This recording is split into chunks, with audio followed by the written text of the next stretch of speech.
akhirnya juara 2 seperti apa nih Kak Dona? Saya rela-rela kayak ikut ke PON juga, masalahnya visa saya belum keluar jadi belum bisa berangkat ya. Tapi jadi karena di rumah yang ada nggak ada, jadi akhirnya waktunya banyak kan main padel. Dan hari ini karena aku diajak sama Lia untuk ikut turnamennya.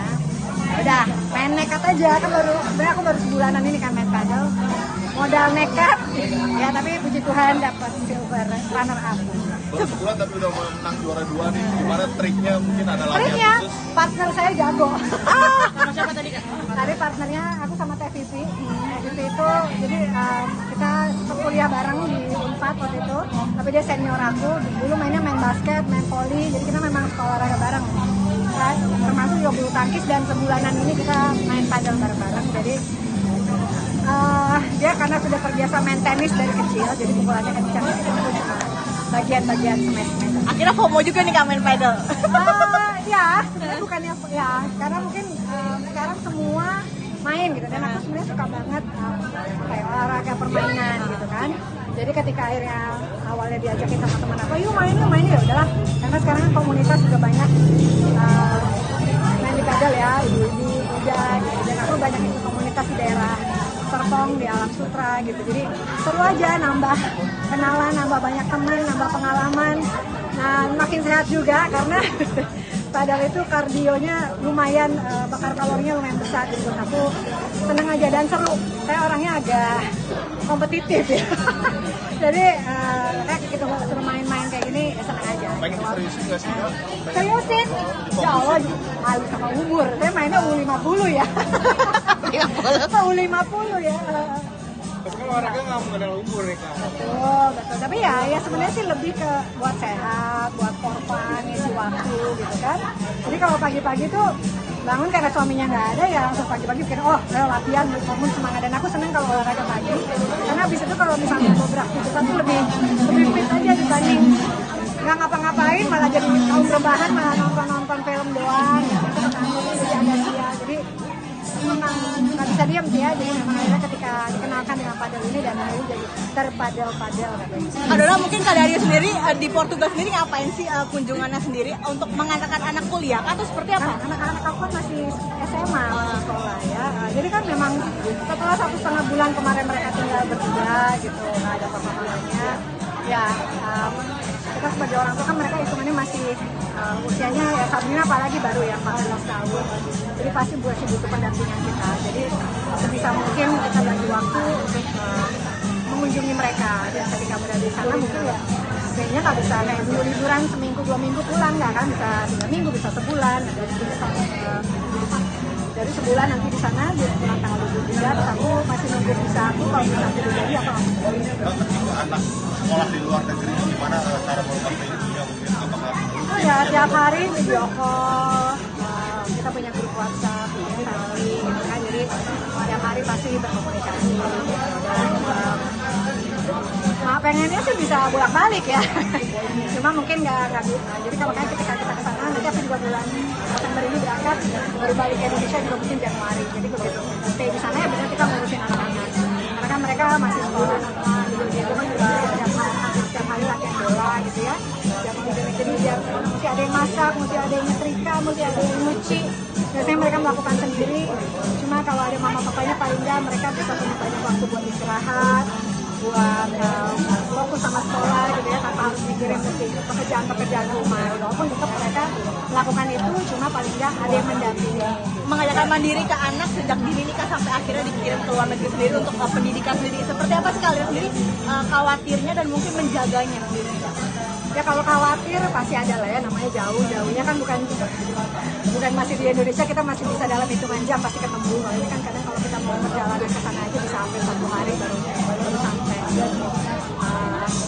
Beda benua, beda waktu juga, sekarang bedanya 7 jam. Jadi kalau aku di sini aku bangun pagi mereka baru mau tidur. Aku mau tidur mereka masih beraktivitas gitu kan. Jadi banyak hal worry yang memang ya karena memang mereka masih istilahnya mau sebesar apapun anak itu kan buat kita tetap kelihatannya masih kayak anak kecil, kayaknya masih tetap dekat-dekat atau apa, cuma kan semua ya pengorbanan ini dilakukan oleh kita mereka. Jadi tiap hari pasti komunikasi. Aku belum, walaupun aku tidur jam 10 malam, jam 4 pagi pasti aku bangun. Karena sana itu jam 4 pagi, sana tuh jam 9, jam 10 malam gitu ya. Jadi mereka kadang udah selesai sekolah, baru mau makan malam, dari istirahat. Jadi karena body clock aku dari bangun jam 4 pagi itu pas aku bangun ya paling nggak cek dulu nih anak udah pada sampai rumah atau belum, tinggal istirahat atau belum. Bangun pagi kita juga kasih. Jadi kalau ya masalah keamanan ya kan, mereka kalau nggak ada kita pada sana naik angkutan umum di satu jalan kaki gitu kan. Jadi ya cuma aku percayalah Tuhan pasti jaga mereka gitu. Selain menambah wawasan, menambah pengalaman, apa sih sebenarnya background story-nya sampai akhirnya udah tiga-tiganya rilis keluar? Oke, kalau yang dua kan memang biasanya karena mereka mau mengejar karir menjadi pemain sepak bola kan, makanya kan udah di luar akan ke Perancis, Leo 3 tahun waktu itu di Perancis, 2 tahun terus mulai tahun lalu mereka di Portugal. Kalau Sabrina minta, jadi sebenarnya kalau Sabrina nggak ada urgensi untuk dia berangkat cepat dalam usia 14 tahun udah berangkat ke luar negeri gitu ya, karena sekolahnya nggak perlu secepat itu. Cuma anaknya yang minta. Dan tahun lalu dia udah minta, aku pengen kayak kakak. Ya aku sama Darius sebagai orang tua pengen bisa adil kepada 3 anaknya gitu kan. Yang ketika anaknya minta, ya udah aku sama Darius yakin. Nanti aku tanya, nanti kuliah? Enggak, tahun depan. Ya berarti tahun ini kan, itu ngomongnya udah tahun lalu. Jadi ya udah, akhirnya kita cari sekolahnya. Ya siapin juga rezekinya ya kan, untuk biayain mereka gitu ya. Puji Tuhan semuanya dilancarkan. Karena buat Sabrina pasti struggle berat banget karena dia di rumah semua dia yang nyiapin. Dia mau makan tinggal makan, dia mau kalau tinggal berangkat ada ngantor. Sementara ini di sana kalau aku sama dari ada dia harus bangun pagi, siapin sarapan, siapin bekal makan siang, malam masak lagi makan malam. Jadi mereka pasti minimal tuh masak sehari 2 kali buat makan siang dan makan malam.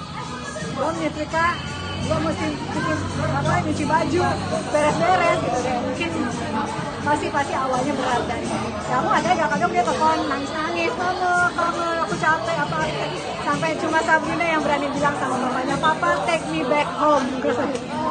Iya.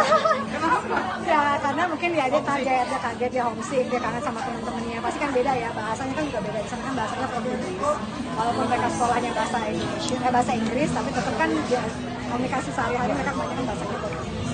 Jadi bagi teman baru, tempat baru, tapi dia udah punya bestie sekarang di sana. Dan ya masih suka homesick, kangen sama mungkin makanan Indonesia. Katanya makannya apa? Mie godok, sate ayam, nasi padang, itu udah pasti mereka ini. Jadi makanya ketika aku sama dari sana kita banyak bawa ransum ya, istilah makanan yang memang buat mengobati kangennya mereka kalau misalnya sama Indonesia. Sabrina sebenarnya ambil sekolah apa kak di sana? Sabrina kelas 9, SMP kelas 3 ya, kelas 9. Ambilnya Cambridge, jadi dia lagi ICC. Tapi selain udah punya bestie, mungkin di usia remaja ini udah punya pacar. Ya, nggak pacaran. Tapi izinin nggak sih sebagai orang tua? Kalau untuk Sabrina belum lah ya, usianya masih 14 tahun gitu. Nah, ya berteman aja. Kalau misalnya buat Leo mungkin yang udah 18 itu mungkin udah lebih dewasa, lebih dari taraf remaja gitu ya, dan lebih. Jadi kita buat intinya adalah aku sama Darius tidak pernah membatasi anak-anak. Tapi kita kasih pandangan, kalau kamu nanti misalnya punya teman dekat atau pacar atau apalagi kalau di sini misalnya siapnya long distance, perbedaan waktu, kamu masih mesti bagi waktu antara sekolah, bola, les, nyetir, dan lain-lain gitu kan, waktunya pendek. Sementara mungkin kadang kalau misalnya punya hubungan nanti dituntut untuk harus telepon, harus ini, kecuali ya punya teman dekat yang bisa mengerti gitu. Karena perihal budget nih, kalau anak kan Budget ada deh. Cuma untuk pendidikan anak satu aja kadang-kadang kelimpungan. Ya intinya aku sama Darius sudah menyiapkan dari itu. Dan aku percaya bahwa semua sudah jalannya Tuhan, karena kalau Tuhan tidak mengizinkan anak-anak itu sekolah di sana, pasti juga akan terjadi. Dan aku percaya bahwa untuk anak-anak itu rezekinya. Dan ya mudah-mudahan kita berdua dikasih rezeki penuh untuk bisa terus mensupport mereka paling tidak sampai mereka sudah bisa berdiri di atas. tapi cukup effort nggak sih untuk siapkan dananya sendiri sebenarnya? Effort, menurut Mas. Tapi akhirnya aku bilang rezeki anak-anak itu ada kok. Dan ya semua ya itu jalannya Tuhan dan Tuhan pasti sudah punya. Tinggal kita sama-sama tetap berusaha dan nggak pernah berhenti. Ketika anak-anak sudah duluan, Ya. ada kemungkinan nggak sih akhirnya orang tua udahlah pindah ya? Pengennya begitu ya. Bagi aku. Kalau saya Kalau Darius kan mungkin masih lebih aktif, dia masih main film dan lain-lain gitu. Aku masih paling kerja sekarang tergantung lihat-lihat waktu dan lain-lain. Tapi aku udah bilang boleh nggak aku lebih banyak di sana. Makanya aku masih punya tanggung jawab juga di sini, misalnya dengan brand dan lain-lain ya. Jadi masih bolak-balik. Tapi ya kalau memang ternyata Tuhan kasih jalan, dikasih rezekinya untuk bisa stay di sana atau kita bisa punya pendapatan euro, mungkin baru pindah ya. Kak, jelang Natal nih mungkin ada persiapan apa untuk merayakan? Ya Natal pasti di sana. Nanti kan dari pulang ke sini aku berangkat. Nanti dari bulan Desember menjelang Natal lebaran berangkat lagi ke sana. Kita rencana memang mau explore sekitar Portugal aja. Seperti tahun lalu ya Kak ya? Tahun lalu kan lebih ke north ya, kita sampai ke lewat ke Hamburg, sampai ke Budapest, Ceko dan lain-lain, ke Praha gitu. Kalau ini kita baru explore Portugal karena Portugal itu negaranya tuh cantik banget. Setiap kota tuh punya keunikannya masing-masing dan alamnya juga cantik banget. Tapi memang di sana nggak susah ditemuin salju gitu. Tapi memang ini ya.